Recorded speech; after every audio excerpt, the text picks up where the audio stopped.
প্রতি বছর ২৮ জুলাই বিশ্বজুড়ে পালিত হয় ওয়ার্ল্ড হেপাটাইটিস ডে। দিবসটির এবারের slogan it is closer than you think, অর্থাৎ আপনি যেমনটি ভাবছেন হেপাটাইটিস এখন তার চেয়েও কাছে চলে এসেছে। পৃথিবীতে বর্তমানে প্রায় ৫০ কোটি মানুষ হেপাটাইটিস বি অথবা সি ভাইরাসে আক্রান্ত।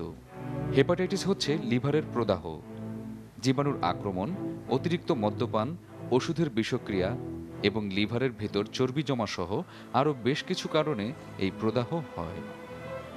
তবে কয়েকটি ভাইরাস যেমন hepatitis A, B, C, D এবং ই দ্বারাই বেশিরভাগ হেপাটাইটিস হয়ে থাকে।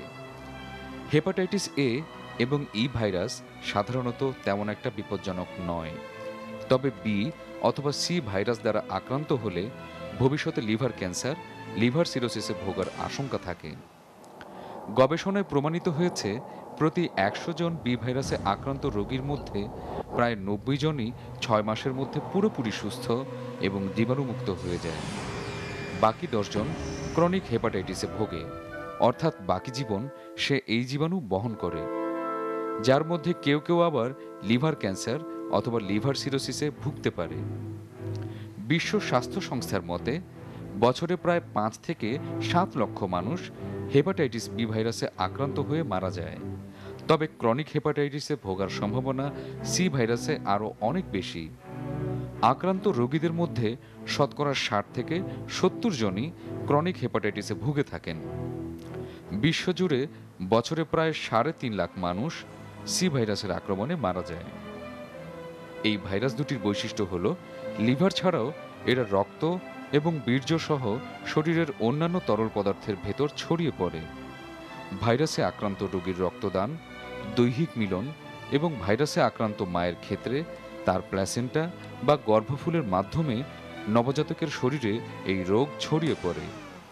একই সূঁচ অনেকে ব্যবহারের কারণে মাদকাসক্তদের মধ্যেও এই রোগ অতিমাত্রায় ছড়িয়ে পড়ে।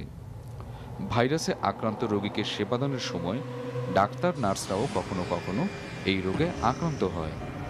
সঠিকভাবে জীবাণুমুক্তকরণের ব্যবস্থা নেই এমন ডায়ালাইসিস মেশিনের মাধ্যমেও কিডনি ফেইলিওর রোগীরা এই রোগে আক্রান্ত হতে পারে। হেপাটাইটিসে সাধারণত রোগীর ক্ষুধা মন্দা, ওপর পেটে ব্যথা, অবসন্নতা, জন্ডিস, গাঢ় রঙের প্রস্রাব ছাড়াও আরও বেশ কিছু উপসর্গ দেখা দেয়।